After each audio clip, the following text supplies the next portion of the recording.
Olá, bem-vindos ao curso de Engenharia Portuária, na FEA chamado de Portos Civis Navegáveis. O tema da aula, a videoaula hoje, é obras de acostagem e defesa. Evidentemente que esse é um material introdutório, ele tenta dar as principais diretrizes dessa temática, mas convido os alunos a procurar as matérias de referência, as bibliografias do curso, e demais conteúdos na internet, ou mesmo bibliografias acadêmicas internacionais. Obras de acostagem e defesa é um aspecto importante porque é a interface entre a estrutura de concreto, onde nós, engenheiros civis, temos bastante atuação, principalmente a turma que vai trabalhar com cálculo estrutural e geotecnia, com a parte de engenharia hidráulica e a engenharia naval. Então, onde a multidisciplinaridade acontece é nesse elemento de acostagem.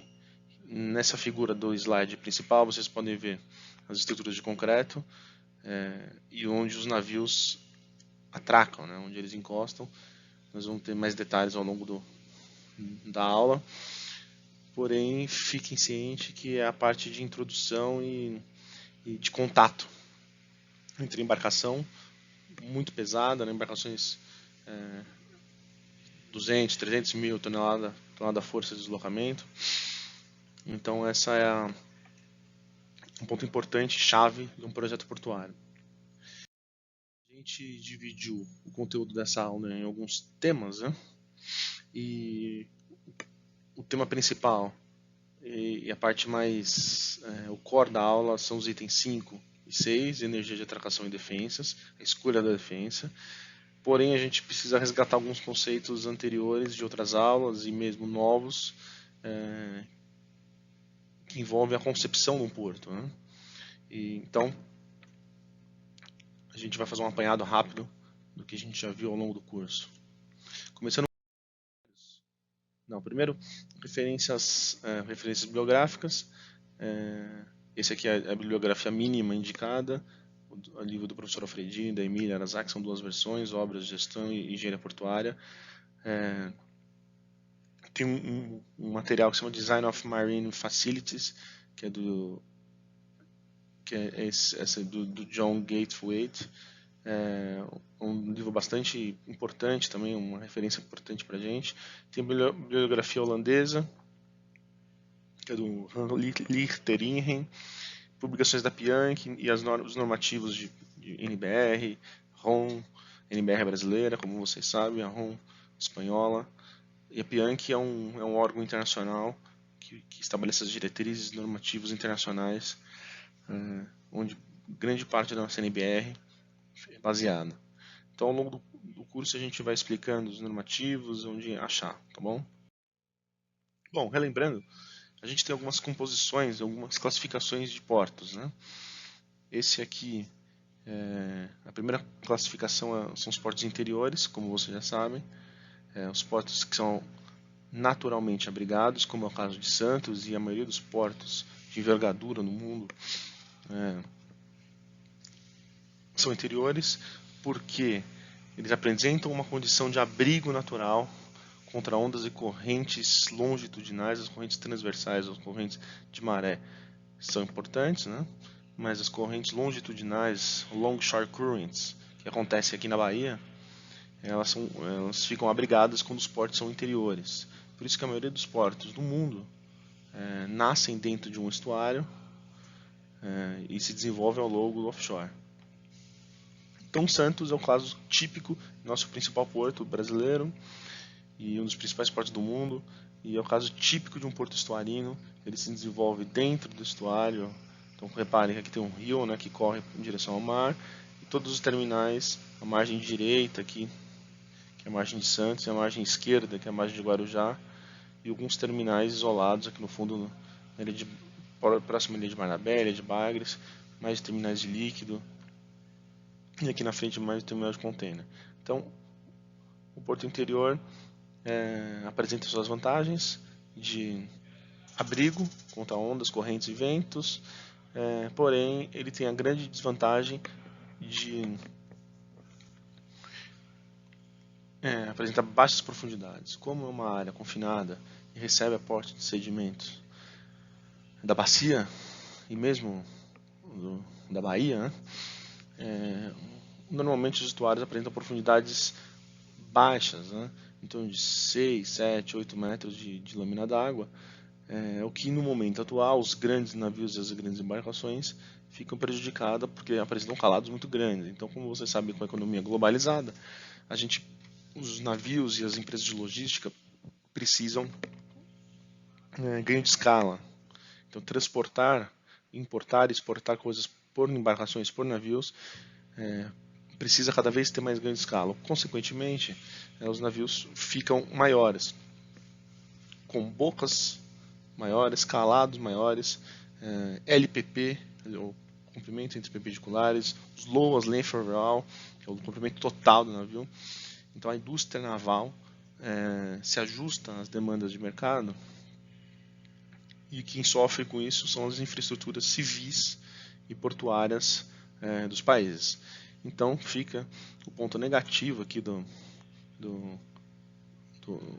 porto interior, são basicamente as profundidades de espaços restritos, confinados para a manobra, para as bacias de evolução e a segurança da embarcação. Tudo isso vocês já sabem. Vamos passar para o próximo. Uma outra tipologia de portos dentro dessa nossa classificação são os portos ao largo, os portos offshore. Ao contrário dos portos interior, os portos ao largo ou offshore são destacados da linha de costa, como o caso de Pecém, que vocês podem ver na imagem. Eles ficam a alguma distância, 1 km, 1,5 km, 2 km, 3 km, depende da concepção portuária da região, e eles ficam destacados da linha de costa. Entretanto, precisam de um ponto de conexão, normalmente pontos de acesso. Então, os pontos positivos de um porto ao largo seriam as grandes profundidades naturais. Então, por exemplo, o Pecém atinge 20, 22 metros de lâmina d'água naturalmente, ou seja, minimiza a necessidade de dragagem, o que é um fator favorável em relação aos portos interiores que a gente viu no slide anterior. Permitem receber navios maiores, então tem impactos ambientais menores por eles estarem destacados lá no fundo do mar. Entretanto, eles são completamente desabrigados. Reparem que a gente precisa de obras de proteção, nesse caso aqui é um quebra-mar, porque ele está protegido contra as ondas aqui, vocês podem ver na rosa de ondas, elas são oriundas de nordeste e sudeste, basicamente, depende do período do ano. Então exige-se uma infraestrutura de proteção maior, que isso significa ser mais caro, Então, e as desvantagens, então, como eu dizia, são as obras de abrigo, que são obras muito caras, obras de enrocamento e de quebra-mar ou mole, e a própria ponte de acesso em si, que é cara. Você fazer uma ponte em cima do mar aberto é uma obra relativamente complexa e cara. Um retroporto fica em área, normalmente, ele pode ficar também, se for um porto-ilha, pode ficar acoplado na estrutura de quebra-mar. Mas basicamente é uma tendência mundial os portos serem ao largo, offshore, justamente pelo que eu já expliquei no slide anterior, que são das embarcações cada vez maiores. E o terceiro tipo é o porto exterior, que ele não é nem um porto estuarino, ou seja, ele não está nem dentro do estuário, e nem um porto offshore, ele não está ao largo, ele não está destacado da costa. Então é um porto exposto, por isso que ele é chamado de exterior, ele é um porto exposto ao ataque de ondas e correntes. Entretanto, ele está acoplado à linha de costa, como é o caso de Mucuripe, que é o slide atual. Reparem que ele está junto à Interlândia, ou junto à área de retroporto. Então, os berços aqui,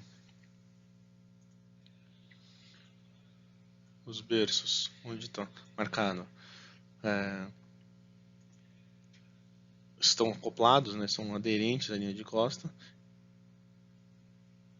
o que facilita a movimentação de carga e o escoamento da carga que está chegando ou a exportação da carga que está saindo. Entretanto, ele precisa ainda de obras de proteção. No caso aqui, 2 obras de proteção contra ondas. Como estão enraizadas, elas são chamadas de moles, mole norte e mole sul. E nesse caso, também foi necessário uma obra contra correntes, que é chamado de espigão. Nós vamos ter uma aula específica para dimensionamento de cada elemento desse. Evidentemente, é intuitivo que o principal fator de dimensionamento para os moles e quebra-mares são a altura das ondas, né? E para os espigões são as velocidades das correntes. Esse elemento circulado em preto é chamado de espigão porque ele bloqueia as correntes longitudinais da costa, e vocês podem perceber o acúmulo de areia, de sedimentos, a montante do espigão, o que foi a finalidade mesmo da construção desse espigão. Você reter essa areia que estava normalmente sendo movimentada negativamente, ou seja, no sentido negativo, quem olha da praia para a esquerda é um transporte negativo. Então, predominantemente tem um transporte negativo nessa praia aqui. E toda essa areia seria depositada naturalmente aqui. O que acontece? Como a gente já explicou, o depósito dessa areia na entrada no canal de acesso do porto é prejudicial porque eu preciso da dragagem. Então, o governo e a autoridade portuária e a gestão portuária resolveu construir esse espigão circulado em preto. Em contrapartida, em termos naturais, em termos ambientais, é um problema, porque ao construir um espigão e reter esse sedimento, falta sedimento nas áreas adjusantes. Por exemplo, nessa praia e nessa praia, a Praia do Futuro e a Praia de Iracema. Causa erosão e prejuízos sociais e ambientais nas regiões de montante. Como disse, a maioria dos portos do mundo são ou nasceram em seu interior, dentro do estuário. Esse aqui é o Porto de Roterdã. É uma imagem interessante que ilustra a evolução do porto. Então, nos anos de 1400, depois, ao longo dos séculos, a Holanda foi se tornando a principal porta de entrada e saída de mercadorias da Europa, justamente por apresentar o estuário do rio Maas. Por isso que é chamado de Maasvlakte. As obras na década de 70, o verde aqui, Maasvlakte 1, e as obras amarelo já em 2014, 2015, Maasvlakte 2. Então esse é o estuário do rio Maas. E vocês podem notar que a evolução dos terminais do porto acontece ao longo dos séculos, né?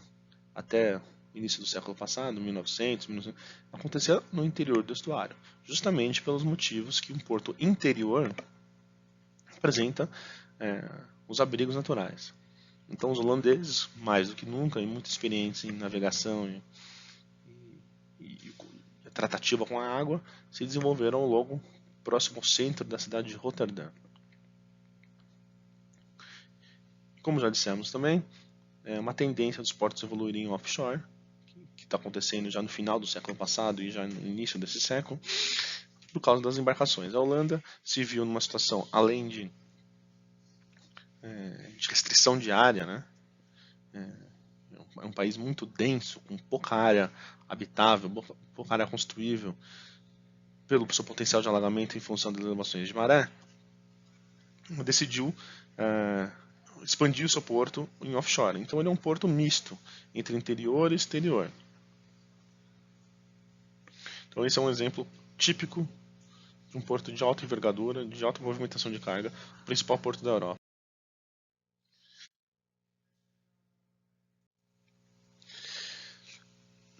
Mas recapitulando ainda o que a gente já viu, agora de uma forma mais sistêmica e visual, os terminais. Então os portos foram se desenvolvendo, ou são desenvolvidos, ou são concebidos interior ou exterior ao lago, de acordo com a necessidade local, das restrições de carga e de embarcação e de movimentação. Isso tudo faz parte de um projeto multidisciplinar que envolve engenharia civil, todas as engenharias básicas, civil, elétrica, mecânica, automação, instrumentação, engenharia de produção, engenharia logística e a turma de engenharia naval. Então, isso tudo faz parte da concepção de um porto. E eles originam os terminais, né? Terminais especializados.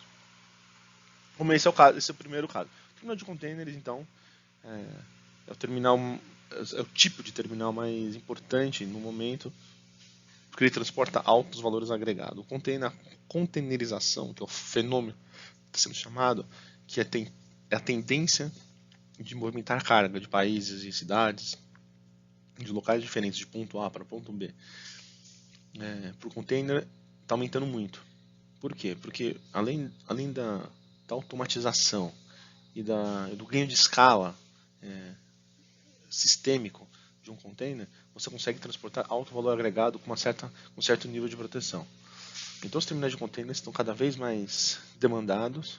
Então certamente quem for trabalhar com engenharia portuária vai se deparar com um projeto, uma obra, uma concepção, um estudo, um due diligence, um diligenciamento de um terminal de container. E basicamente o terminal de container é composto por a área de retroárea, que é essa área que está sendo circulada em vermelho, que é a área de estoque dos containers, são os pátios, os slots. Então, se esse aqui for um terminal especializado em exportação, grande parte da carga chega por caminhão ou por trem da Interlândia, passa num gate de acesso, um portão, tem os OCRs, os leitores automatizados, o caminhão deixa a carga em um certo momento, e aqui o container ele é distribuído empilhado nas pilhas, tá? Nas pilhas de container, aguardando a sua vez para ser embarcado. Um outro elemento importante no terminal de container é o cais. Nós já vamos falar a diferença entre cais e pier. Mas o cais é essa área de handling, circulado em preto aqui.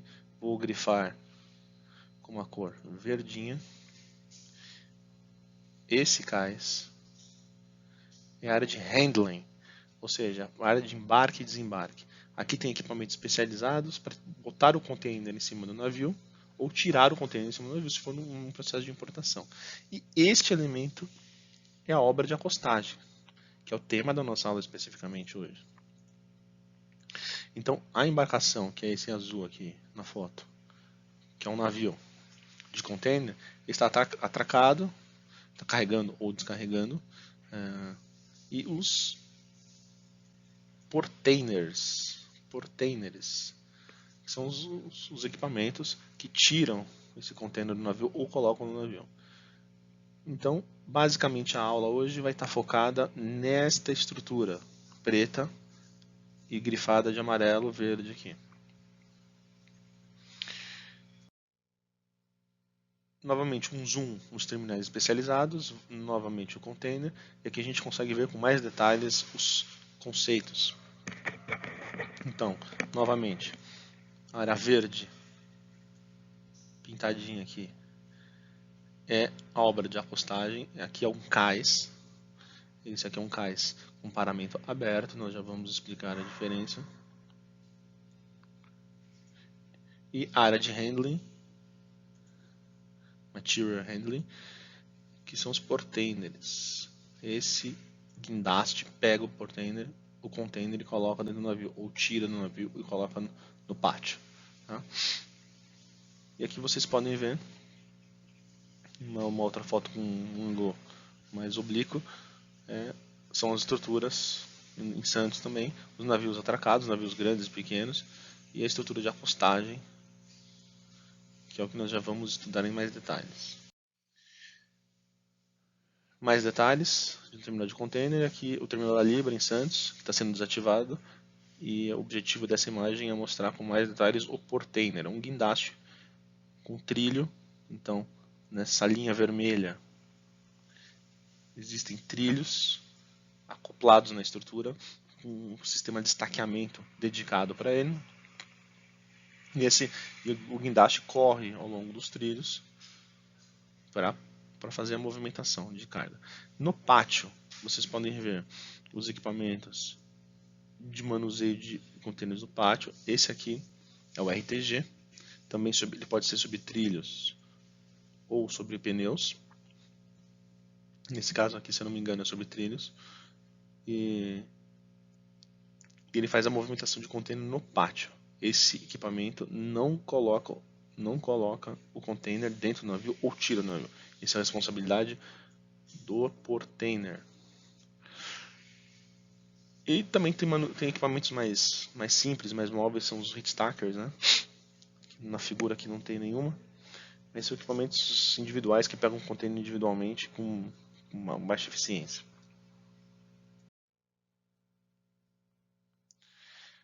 Novamente ainda focado no terminal de containers. Essa imagem da esquerda, a gente consegue ver em mais detalhes o trilho, um elemento importantíssimo no projeto. Num projeto estrutural do cais aqui, vocês vão ver. Isso aqui é chamado de bitola do guindaste ou entre eixos. Você compra o guindaste, você manda produzir esse guindaste no que você precisa. Hoje está em torno de 30 metros, 32 metros, 34 metros essa bitola. Quanto mais você consegue espaçar essa bitola, menos carga, menos momentos você vai ter no seu equipamento. Em contrapartida, o equipamento fica um pouco mais caro. Então não é recomendado compra de equipamentos com menos de 30 metros de bitola hoje, tá? 30 metros entre linhas de eixo dos trilhos. E aqui essa área atrás é chamada de back, né? Back reach. Reach é a lança, né? Chamado de back reach, onde você tem faixas, vou pintar de amarelo, faixas de circulação dos caminhões. 3, 4 faixas são confortáveis para um terminal de container de médio porte. Então os caminhões andam, circulam pelo back reach, entram embaixo aqui, param, o portainer tira o container aqui e põe no caminhão, no navio, desculpa, ou tira do navio, põe no caminhão e faz o circuito. Então, esse aqui é um circuito com alta intensidade e alta movimentação de caminhões. Na figura da direita, a gente já vê um terminal um pouco menos eficiente do que da esquerda, que são com MHC, são os Mobile Harbor Cranes. São guindastes com menos movimentos horários do que o portainer.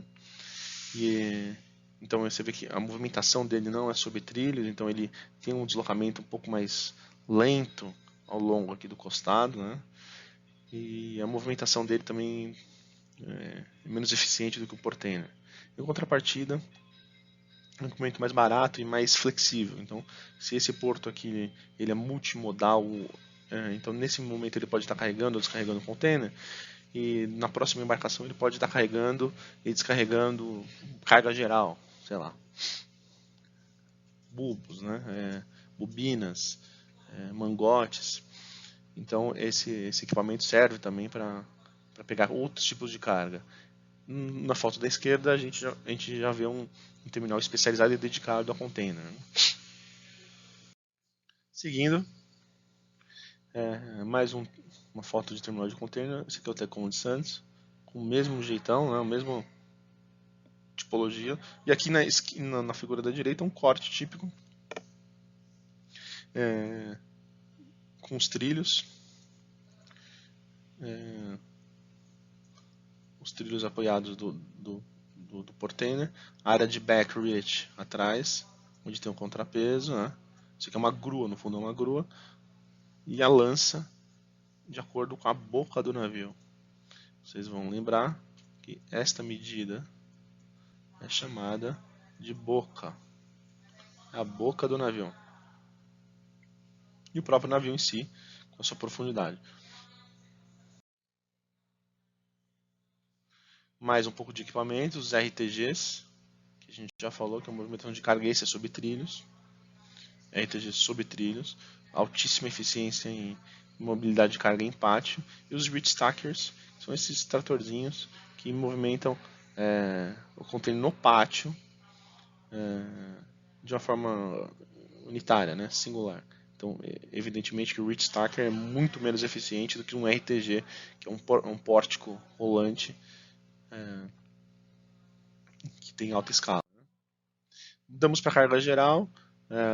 Carga geral, ele é um pouco similar ao container. Ele atende, além de container, atende outros tipos de carga solta, que chamamos de breakbooks, ou cargas quebradas, né, cargas soltas. Esse aqui é o terminal de P100, que a gente já viu que é um porto offshore, exterior. Vejam com mais detalhes os berços e a ponte de acesso ao retroporto. Né?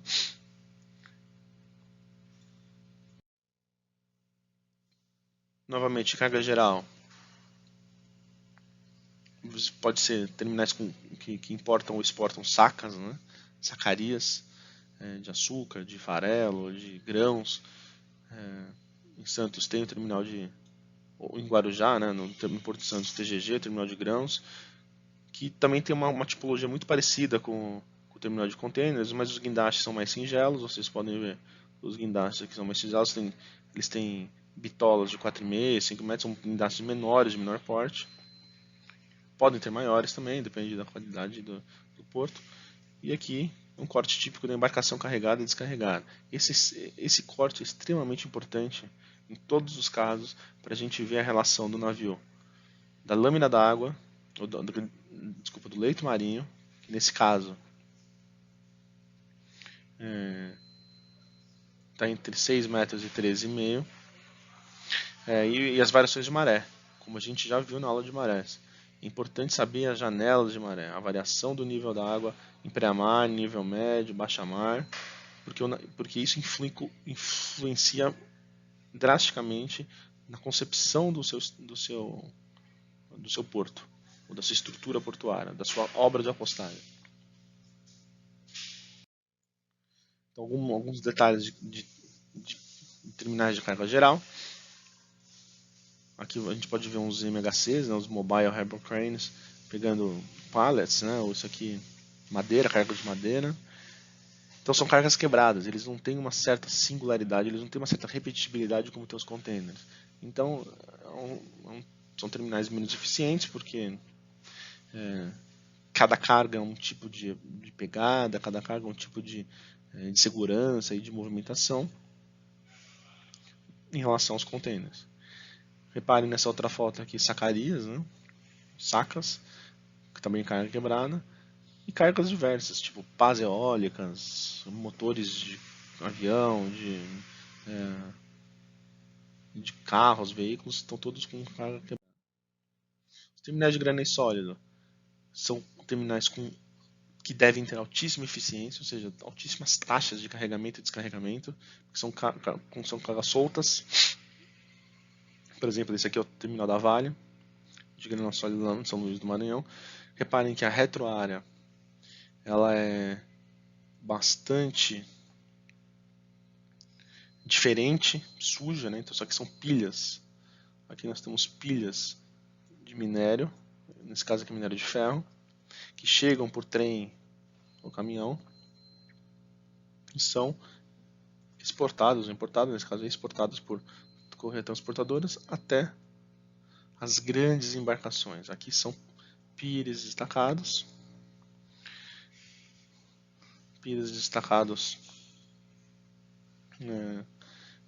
da costa, né? Mas esse é um porto estuarino. Esse porto está dentro de um grande estuário na Baía de São Marcos. Isso tudo a gente já viu, então vamos passar mais rápido aqui. Alguns detalhes maiores sobre granel sólido. Grandes embarcações, transportar granel sólido tem que ter ganho de escala. Então essas grandes embarcações, olha como essa embarcação está completamente carregada, né? Os rebocadores, 1, 2, 3, 4, 5 rebocadores fazendo um movimento de atracação, no caso aqui desatracação, né? Como a gente sabe, a gente sabe que esse é um porto de exportação, a gente exporta minério de ferro para a China, para a Austrália, para outros países, Europa. Esse navio está completamente carregado, então ele está saindo, né? Ele acabou de carregar, os rebocadores estão puxando esse navio, vão levá-los até a saída da Baía de São Marcos. E lá fora da Baía, o comandante assume o controle. Então, quem controla nesse momento são os práticos. O prático é um funcionário do governo, é um funcionário associado ao porto. Então, nesse momento, eles que têm o comando do navio. E a partir do momento que ele desatracou, passou pelo canal de acesso e foi embora para alto mar, lá ele passa o comando novamente para o capitão do navio. Então, voltando ao tema da aula, as obras de acostagem aqui, que é o tema que a gente está explicando, tem esses elementos aqui, onde o navio estava acostado, estava amarrado, né? E esse aqui é onde os navios estão acostados. Então, o granel sólido é bastante importante a obra de acostagem, porque são navios com grandes volumes de carga, são navios com altos deslocamentos de 400 mil, 450 mil, 480 mil toneladas força de deslocamento total. São navios muito grandes, que vão implicar em esforços muito grandes na estrutura. Nesse slide a gente vê um processo de carregamento de navio. Esse é um VLOC, um Very Large Ore Carrier. Ore é minério de ferro, então chama VLOC,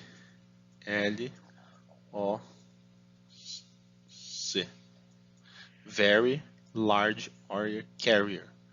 Ore é minério de ferro, né? Podia ser um ULOC também, que a gente chama ULOC, Ultra Large Ore Carrier.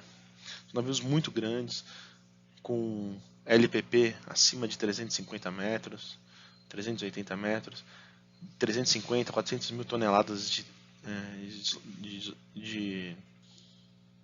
peso bruto, e deslocamento total de 470 mil toneladas força. Então reparem a monstruosidade que é os equipamentos de carregamento, porque tem que ter ganho de escala. Então os porões abertos, então esses aqui são os porões do navio, né? Eu vou marcar aqui com uma cor os porões abertos. O carregamento, isso aqui são chamados de ship loader ou carregadores de navio. Eles andam em cima dessas plataformas girantes, né?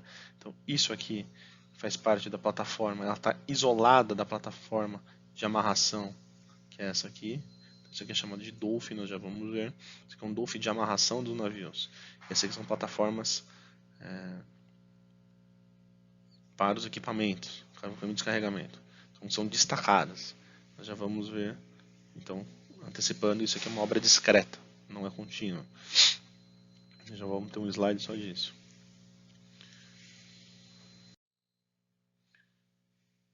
Aqui é um pouco mostrando sobre como que são os pátios de grano sólido. Isso aqui são os reclaimers, né? Stack reclaimers, são equipamentos muito grandes que fazem a organização da pilha, a organização das pilhas de minério, como vocês podem ver na figura da direita. O minério fica em montes, né? Em pilhas.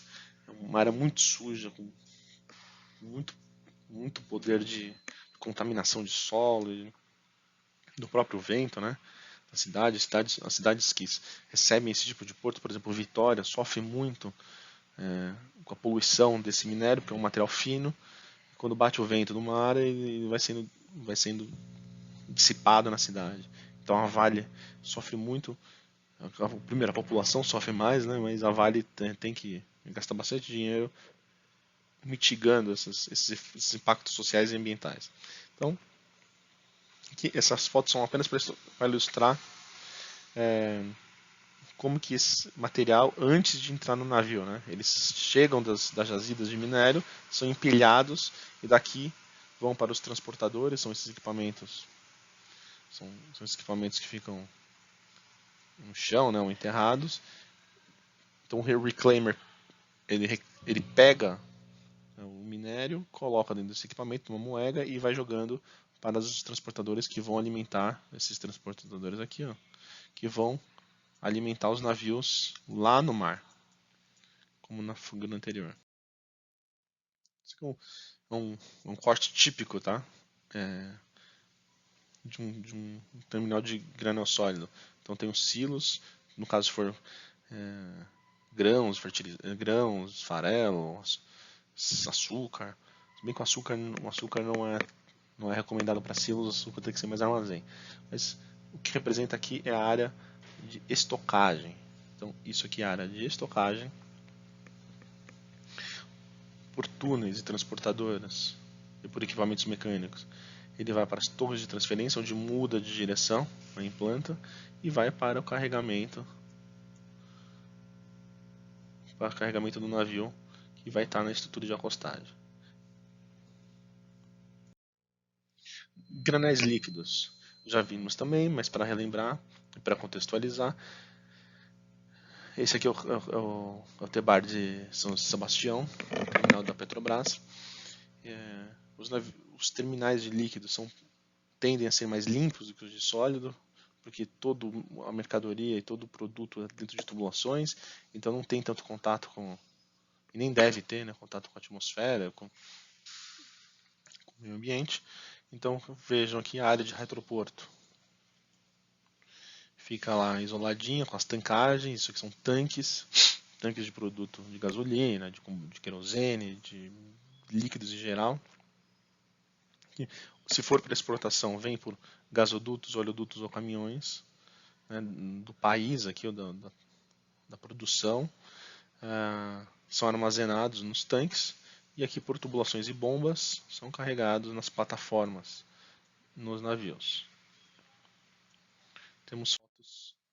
Esse aqui é um exemplo típico de um terminal de líquido, né? Então reparem que a gente tem uma estrutura chamada de dolphins de amarração, de atracação, desculpa, esses são os dolphins de atracação, onde o navio vai ser acostado ou vai ser atracado. Então no futuro vai ter um navio aqui assim, ele vai ser atracado nesses dolphins. Então quem recebe a primeira pancada no navio são esses elementos, são os dolphins de atracação. No caso tem 4 ou 5 dolphins. E a partir do momento que o navio está atracado, ele é amarrado nos dolphins de amarração. Ele vai ser amarrado, vamos ter uma ossa só sobre. Ele vai ser amarrado de popa e proa, traveses, semitraveses e springs. E aqui também ele é amarrado. São os amarras de springs, são chamados. Nós vamos ter uma aula só disso. E o canal e a ponte que vai suportar os tubos, né, os oleodutos, os gasodutos. Como o produto vai chegar ou vai sair do navio para a terra. Então, para ilustrar melhor os terminais de líquido, esse aqui é o mesmo Tebar, de um outro ângulo, né, olhando agora de terra na frente, para quem conhece aqui a ilha de São Sebastião. Esse é um canal natural, com uma altíssima profundidade, então é uma área nobre do estado de São Paulo, região centro e norte do estado de São Paulo. Nós estamos em torno de 25 a 30 metros de lâmina d'água aqui, por isso que a Petrobras se instalou próximo de São Sebastião, ou em São Sebastião. Aqui as tancagens, reparem, os tanques, né, onde armazenam, são tanques de altíssimo volume, onde eles armazenam os produtos para serem exportados pelos navios. E aqui nessa figura da direita é um zoom de como que é essa parte vermelhinha aqui, ó, que é o pier, chamado de pier. Então vocês veem as amarras dos navios, nos dolphins. Esse caso o dolphin está junto à ponte e as tubulações que vão levar ou tirar o produto líquido ou gás das embarcações. Aqui são os braços de carregamento, uma plataforma de carregamento ou descarregamento. Então, basicamente, é essa configuração que a gente tem. É evidente que cada porto, cada produto, tem a sua peculiaridade, cada equipamento, cada fornecedor de equipamento tem a sua peculiaridade, mas, em linhas gerais, como forma de introdução, são esses. Depois temos demais terminais roll-on, roll-off, né, que são terminais de carros ou cargas rodantes, né, que é ele tem que ter uma rampa de acesso, marinas e terminais de lazer, que são terminais de menor envergadura em termos de desafio estrutural, porém com alto valor agregado, né? Então, a gente vê muito isso aqui em regiões mais nobres, né, do litoral, tipo Ilhabela, Ubatuba e mesmo em outros países como Mônaco, né? Bom, como forma agora, quando entrando nas obras de acostagem que é propriamente dita, a gente tem duas classificações de obras, as contínuas e as discretas. Então nós vamos dar alguns exemplos e mostrar a concepção das contínuas, das discretas, depois a gente entra para a parte mais de dimensionamentos de energia e escolha de defesas. Antes de tudo, a gente precisa definir e ter uma concepção da diferença entre pier e cais. Por mais que algumas pessoas e muitas pessoas falem a mesma coisa, tem uma diferença bastante significativa em termos de conceito, porque um pier é uma obra destacada da costa. Então, por exemplo, se a gente olhar aqui no terminal de Santos, a gente tem o TGG, né, o terminal de grãos de Guarujá. Reparem que a estrutura de acostagem está destacada, tem uma parte de água aqui, ó, em relação à retroárea. Então, isso aqui é um pier, porque é a obra de acostagem e de carga e descarga está destacada, ou seja, ela não está acoplada, não está grudada na área de retroporto. Em contrapartida, o cais, que é esse terminal de contêineres do Santos Brasil, vizinho ao terminal do TGG, ele tem um cais aqui, porque a parte de handling, material handling e a costagem dos navios está aderente. Você não percebe que mudou, é o mesmo piso. Então, cais, tá? É uma obra, uma estrutura grudada, ou seja, ela tá enraizada, acoplada na retroárea, e o pier está destacado. Então esse é o primeiro conceito que a gente precisa ter em mente, para não usar os termos errados. Tá? Outro exemplo, pier de líquidos de São Sebastião. A gente já viu detalhes lá na parte de líquidos. Olha o pier destacado, ou seja, longe da retroárea. Ele não está grudadinho aqui. Um outro exemplo de pier flutuante, o terminal de Miritituba, da Vila do Brasil. Esse aqui é um terminal fluvial, não é marítimo, é um terminal fluvial. Mas a estrutura de carregamento de barcaça, nesse caso aqui, está destacada. Ela está destacada da costa. Ela fica flutuando aqui, mas está destacada da costa. Então, entramos propriamente dito na obras de acostagem.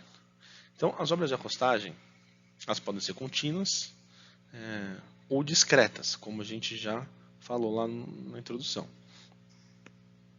As contínuas, elas têm uma certa linearidade na estrutura de suporte, ou seja, todos os elementos ficam numa mesma plataforma. Os elementos de atracação, de amarração, de equipamentos, de movimentação estão na mesma plataforma de concreto. Em planta, você olha, é um elemento só. Tudo está na mesma estrutura de concreto, tudo está grudado. E ele pode ser uma obra contínua com cais fechado, que é esse caso que a gente está mostrando aqui na figura colorida. Então, repare que tem um paramento aqui, ó. É fechado a água, tem um aterro por trás aqui e o navio vai ser atracado nessa parte, no berço dele, está fechado, ou seja, tem um aterro por trás da estrutura.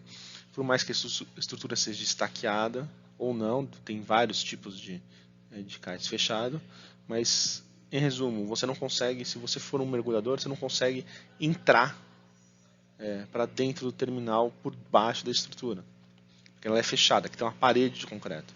Essas paredes podem ser por estaca-prancha, pode ser por parede de diafragma, pode ser por estacas justapostas, depende da metodologia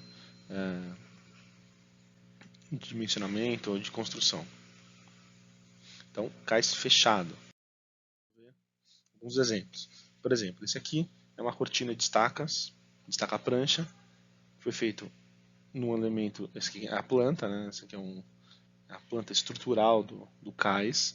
Reparem, tem uma contínua, uma laje contínua, tudo vai acontecer aqui, o navio vai ser atracado aqui, os equipamentos portêneres vão ser correr aqui, os caminhões vão passar aqui, as cabeças de amarração vão estar distribuídos no cais, e olhando o corte dele, ele é fechado, ou seja, tem uma parede, né, que é essa parte, eu vou pintar de amarelo, aqui se formou uma parede, que é esta parede aqui no corte.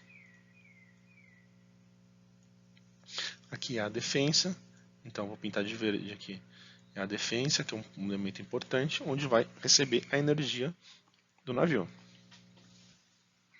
Então, esse é um típico cais fechado, com parede e aterro por trás. Outras tipologias de obras contínuas de cais fechado. Por exemplo, muralha de blocos, né? Esses aqui são os esportes mais antigos, que faziam blocos por gravidade, né? Então fazia-se uma muralha como se fosse um muro de arrimo por blocos e o aterro por trás aqui. E o navio fica acostado aqui. Caixões, uma outra tipologia também não tão usual, mas de caixões. Você faz um elemento de concreto, né? Em Porto do Açu tem esses caixões. Você faz um elemento estrutural de concreto, assenta ele sobre uma fundação e faz o aterro por trás. Reparem que para os cais fechados sempre tem um aterro grudado no elemento de fechamento. Anteparos celulares, isso daí entra nos tipos menos comuns. Né? Anteparos celulares e as cortinas. As cortinas são as mais comuns. As cortinas são elementos estruturais. O ficha, né? Vocês lembram de geotecnia? Então você tem uma cravação de um elemento, uma construção de um elemento que tem um equilíbrio de empuxos aqui, tanto o empuxo da água, que faria um sentido assim, né? Quanto o empuxo de reação do terreno, né? De acordo com as características do terreno. Então esse equilíbrio, essa ficha, ela equilibra esse giro aqui, né? Então tem uma série de concepções de elementos estruturais que, de acordo com o projeto, a gente pode escolher. Mas hoje em dia o que está muito sendo usado para fechamento são as paredes de diafragma, uma posterior escavação ou cravação de estacas metálicas ou de combi wall, que a gente vai ver. Esse é uma clássica parede de cais com elementos metálicos. Então crava-se esses elementos metálicos, isso é chamado de combi wall, uma parede combinada. Então crava-se esses perfis, macho e fêmea, eles vão sendo acoplados e vão sendo cravados até a profundidade de projeto. Ele tem esses elementos aqui que se encaixam, né? Que é o tal do macho e fêmea. Aí depois no final você faz a viga de concretagem aqui em cima. Você coroa, né? É chamado de coroamento. Você coroa o concreto e isso vira uma parede. Daí depois refaz o aterro. Então esse aterro que está em berma, ele vai ser encostado aqui. Faz a concretagem de cima e fica um cais com paramento fechado. Do lado de cada mar, do rio ou do mar, da área molhada, que é esse lado aqui, você faz a dragagem ou escavação que aprofunda isso aqui, então depois vai ter o nível da água aqui, né? A gente não vai enxergar mais essa areia, esse sólido, porque ele vai ser dragado. Aí depois vai ficar só uma parede de concreto fechada. Aí passamos para os cais contínuo, ainda continua em obra contínua, porque é uma obra linear e tudo acontece nessa plataforma de concreto, na plataforma de trabalho, só com paramentos abertos. Ou seja, eu posso ter um aterro aqui por trás, só que a estrutura ela fica pendurada. Pendurada não em balanço, né, mas ela fica suspensa com elementos estacas, estaqueamento, e a água entra por baixo do cais ou do pier, né? Então é mais barato, né? Depende, não é mais barato, mas ela tem a facilidade de ser mais fácil de executar. Eu não preciso aterrar contra uma parede. Então na figura da direita vocês vêem um clássico, né? Que são os estaqueamentos, uma laje de concreto, elemento de concreto, um tirante, ou os tirantes para segurarem esse elemento quando o navio atracar e colocar uma força horizontal nesse sentido. Então essa tipologia é bastante usada, principalmente em terminais de líquidos, com dolphins, né? Você não precisa fazer um aterro, uma obra destacada, uma obra ao largo, você não precisa fazer um aterro por trás, você evita gastar dinheiro com aterro. Ou mesmo numa composição entre quebra-mar, que é essa figura da direita, né? Então aqui tem um quebra-mar, as ondas estão vindo aqui, estão quebrando no quebra-mar, e você já faz uma estrutura acoplada, quer dizer, isolada, com estaqueamento, para receber o navio aqui.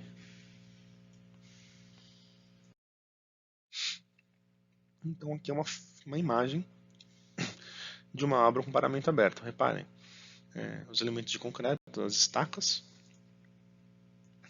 inclinadas, para receber os impactos do navio que está vindo aqui. Né? E reparem que aqui está iluminado, que é um cais de paramento aberto, então se você consegue mergulhar aqui e sair em direção ao mar. Então um cais de paramento aberto. Em cima, as vigas, são as vigas geralmente pré-moldadas, e as lajes. Aqui em cima vai acontecer a movimentação de carga, de container ou de qualquer tipo de carga, em cima dessa estrutura. E tudo está acoplado continuamente. Ó. Reparem que tem uma continuidade na estrutura de concreto. Ó, lá para o fundo, um túnel de estacas praticamente. Então, esse aqui é um exemplo de Ibituba. Então, se é um cais, é uma obra contínua com paramento aberto. Aí chegamos nas obras discretas, obras de acostagem discretas. Por que elas são denominadas discretas? Que ela, como vocês notam, os elementos de amarração, eu vou circular de vermelho. Elementos de amarração são os dolphins de amarração. Os dolphins de atracação, que também servem como amarras, mas essencialmente atracações. As plataformas de carregamento, as mesas giratórias aqui.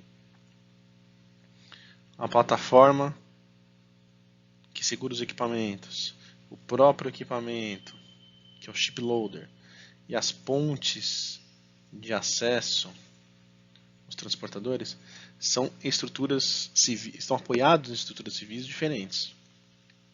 Por isso que são denominadas discretas. É diferente do contínuo que a gente viu na etapa anterior, que era uma plataforma completa, que todos esses elementos de amarração, atracação, manuseio, equipamentos ficariam na mesma estrutura civil.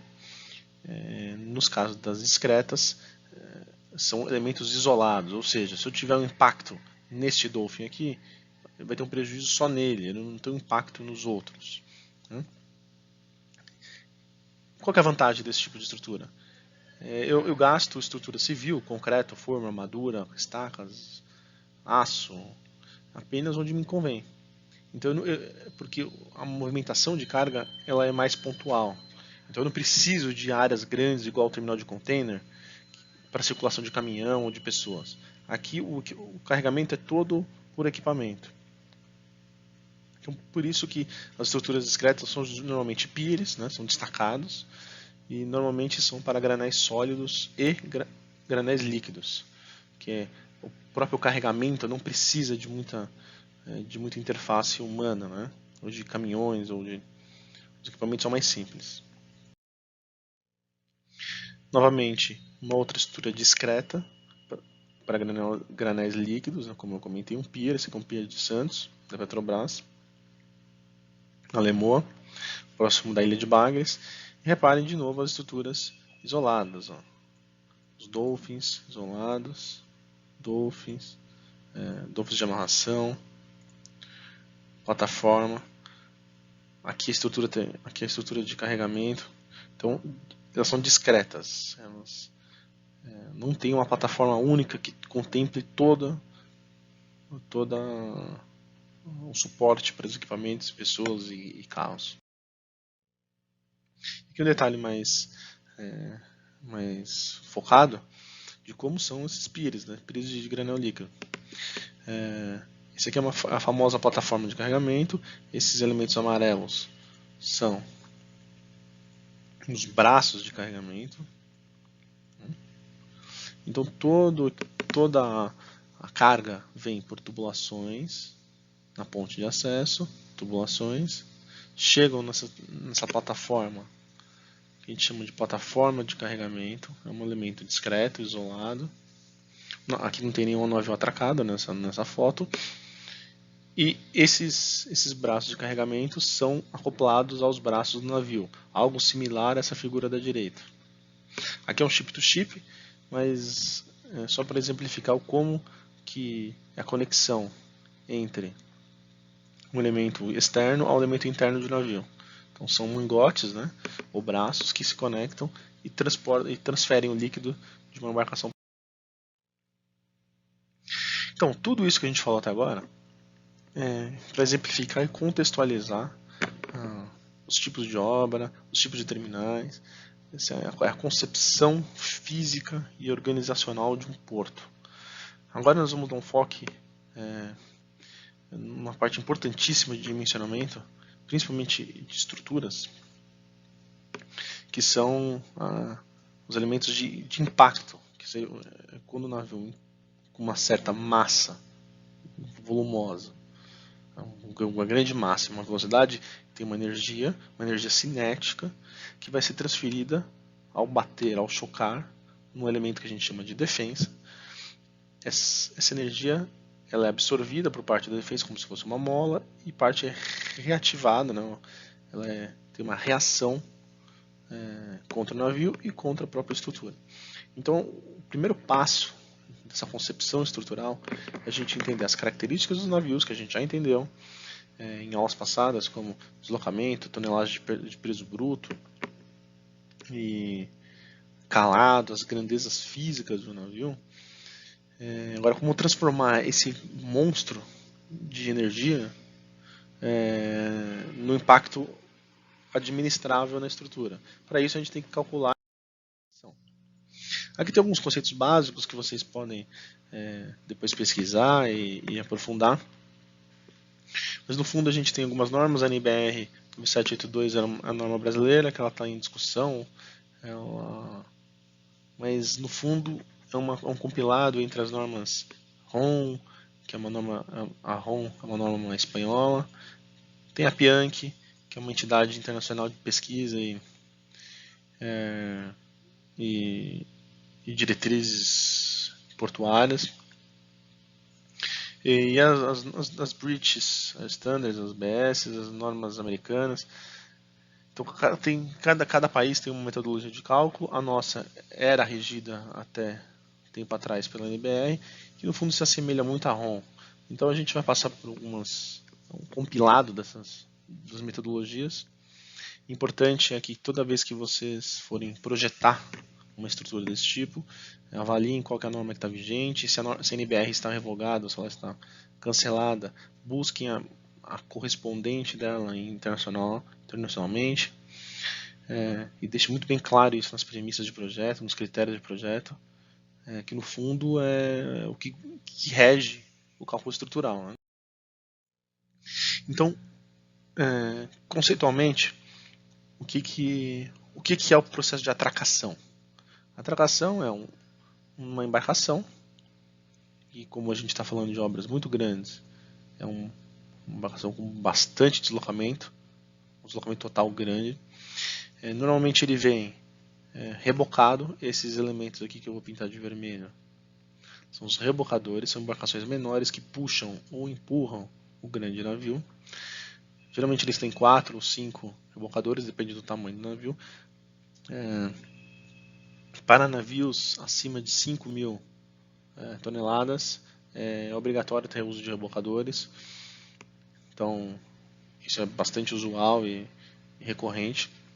E o navio, ao se aproximar da estrutura de acostagem, que é o cais, ou pier, depende do porto, ele vai ter um contato, uma transferência de energia amarela para a estrutura verde. E isso geralmente se dá ou ocorre em um ponto só. Então, o primeiro conceito importante de energia e de escolha de defesa é entender que em apenas um ponto, só em um ponto ocorre o primeiro contato, ou seja, toda a energia é transferida em um ponto.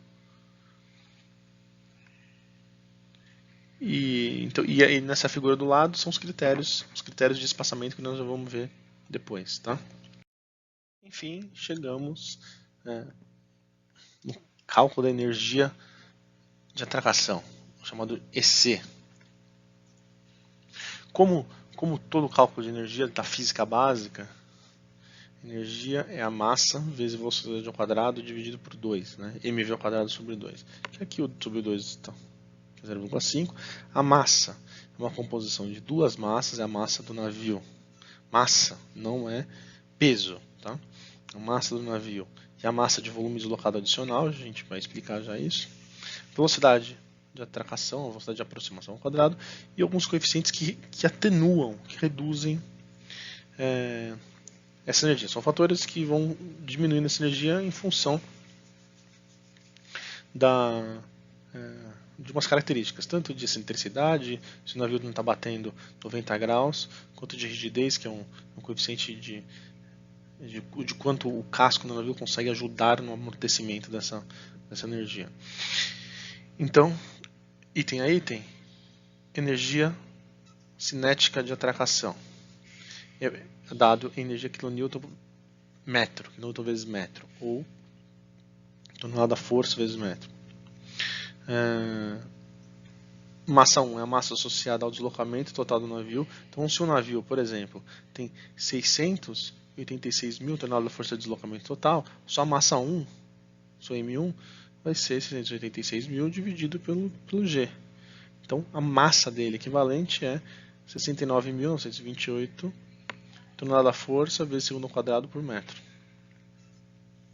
Então, é muito importante a gente entender que isso é massa e não é peso, tá? Isso é dado em quilos, ou tonelada da força segundo ao quadrado sobre metro. Não pode colocar quilonewton aqui, tá? É massa de água adicional, o M2. O M2 é uma virtualização de que quando o navio está no momento de atracação, ele desloca junto com ele, com o casco dele, com toda a geometria dele, uma água, um volume de água por baixo, né, submerso.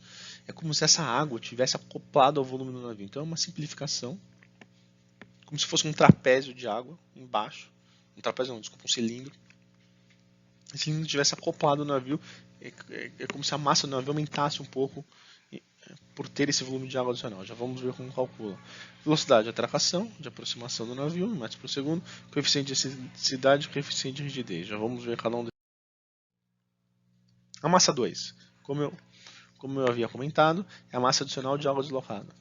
Ele é dado pela uma aproximação de que todo o costado do navio é um cilindro. Então é π calado ao quadrado sobre 4. É um cilindro. É como se fosse um cilindro que vai correr todo embaixo do navio de água. E aqui é o peso, é o peso específico da água, né? Então essa massa adicional, se for em água salgada, o peso específico da água é 1,25 toneladas-força por metro cúbico, né? Ou 1.025 quilos por metro cúbico. Velocidade de aproximação, que é o V. Aqui é um gráfico interessante do tipo de embarcação, com as dificuldades de uma embarcação, se são fáceis de dificuldade. Geralmente a gente usa aqui entre a C e a D, tá? Então, mas as velocidades variam entre 0,1 e 0,3 metros por segundo. Usualmente a gente usa 0,1, depende do navio, depende da classe do navio, depende das condições também de governança, né, e de rebocadores, tá? Então velocidade não tem segredo. Coeficiente de excentricidade. Coeficiente de excentricidade seria se o navio atracasse perpendicularmente à estrutura, então se ele batesse de frente na estrutura, na defesa, esse coeficiente seria 1. Ou seja, não tem nenhuma perda, porque é oblíquo. Toda a massa, toda a força estaria oblíqua na defesa. Mas como não é assim que ocorre o navio vem enviesado, né? Ele vem de ladinho, então tem uma perda de energia porque o vetor não está ortogonal, o vetor está na diagonal. Então é dado por essa equaçãozinha aqui, o mínimo é 0,5, tá? A gente não pode reduzir menos que 0,5, e a Bianchi recomenda entre 0,5 e 0,7, tá? Então a gente é uma coisa entre 0,5 e 0,7. Os mais conservadores colocariam próximo de 0,8, 0,9, né? 1 é difícil, porque daí o navio não vai bater de frente, né, na estrutura. Mas próximo de um ângulo de 10, 12 graus. E o coeficiente de rigidez é uma ajuda que o casco do navio dá nesse impacto. É como se parte do casco do navio também fosse uma defesa. Metálica do navio fosse uma defesa. Então ele tem uma rigidez ali que ele atenua um pouco a energia. Então ele absorve um pouco a energia ao invés de passar toda a energia cinética para a defesa. Então esse coeficiente de 0,9 a 1, há fatores que deixam 1, né, porque a gente nunca sabe qual é a qualidade do casco do navio. Os mais conservadores adotam 1, tá? Mas é um fator que é entre 0 e 1. Por fim, chegamos nas defensas. Ou seja, toda a energia que a gente calculou daquela embarcação, atracando com aquelas configurações, vão se transformar numa escolha de um equipamento, de um equipamento mecânico, que são as defensas. Então aqui também tem alguns textos que vocês podem, alguns conceitos que vocês podem ler. As defensas são elementos tipo essas imagens aqui. Então nós temos defensas celulares, cônicas, supercônicas, que são para as embarcações de maior envergadura, como essa aqui. Trelleborg é uma fabricante bastante famosa de defensa, no qual a gente usa alguns manuais. Então o nosso papel como engenheiro civil é definir a energia e o quanto de reação a gente quer receber nessa defesa. Por exemplo, essa embarcação aqui, um navio, ele está vindo com uma certa massa, né, consequentemente uma velocidade, uma energia, ele vai bater nessa primeira defesa com um certo ângulo, muito pequeno, e aqui vai ter uma reação, uma força R, que vai atuar na minha estrutura. E todo o dimensionamento dessa estrutura, principalmente das estacas e das vigas aqui, são em função dessa reação dessa força. Então o engenheiro mecânico, nossos colegas mecânicos, são responsáveis por produzir esse elemento estrutural, especificar esse elemento. E nós, engenheiros civis, somos responsáveis por dar essa primeira energia e receber do outro lado uma reação. Então há diversos tipos de defesa. Os mais para os portos de maior envergadura, estamos falando das defesas supercônicas, que é esse tipo aqui. E como que a gente escolhe uma defesa? Então, esse aqui é o manual da Trelleborg, a partir da energia que você calculou, você vai entrar no manual, por exemplo.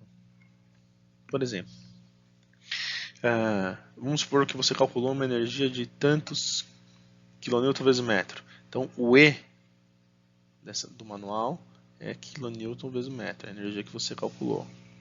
E o R correspondente aqui é a reação em kN que você vai ter na sua estrutura. Então, por exemplo, se você calculou lá que a sua embarcação está com uma energia, você precisa absorver uma energia de 300 kN vezes metro. Tá? É algo em torno dessa e dessa. Então você escolheria uma defesa do tipo 860, esse é o nome da defesa, a especificação. Entre aqui e aqui você teria uma reação de 596 a 614, vamos catar uma 614 kN de reação. Basicamente assim que se escolhe uma defesa. Evidente que tem outros critérios econômicos, de temperatura, de perda de elastômero, mas em linhas gerais é assim que se escolhe uma defesa. O espaçamento. Na concepção, da estrutura, eu preciso colocar o espaçamento entre defensas. Basicamente, eu não posso admitir que a boca do navio entre duas defensas, porque senão ela não vai pegar uma defesa. Então tem um critério de mínimo espaço. Então quem define o espaçamento entre defensas de um porto, de um cais ou de um pier é o menor navio. Olha que interessante. É o menor navio de projeto, é o que tem menor boca. Porque se você dimensionar para ele, o navio que tem a maior boca certamente vai pegar uma das defensas. Então isso tem que estar muito bem claro, é um conceito importantíssimo que você dimensiona para o navio que tem menor boca para aquela aplicação. Então aqui tem algumas recomendações que pode ser em torno de 10% do LPP do menor navio, mas temos uma regreta aqui que vocês podem estudar, que é o espaçamento P, como calcular o espaçamento P entre defensas. Aqui estão as variáveis que considerar, mas basicamente fica em torno, não pode ser inferior a 10% do menor navio, do menor LPP. Tá? Então se o menor navio tem 200 metros, o espaçamento vai ficar em torno de 20 metros. Então assim que a gente concebe a estrutura. E aqui o exercício que vocês vão ter que desenvolver e responder, basicamente é calcular a energia de atração, calcular a energia de projeto com fator de segurança, escolher a defesa e indicar qual é a força de reação dessa defesa. Obrigado pela atenção, nos vemos nas discussões online.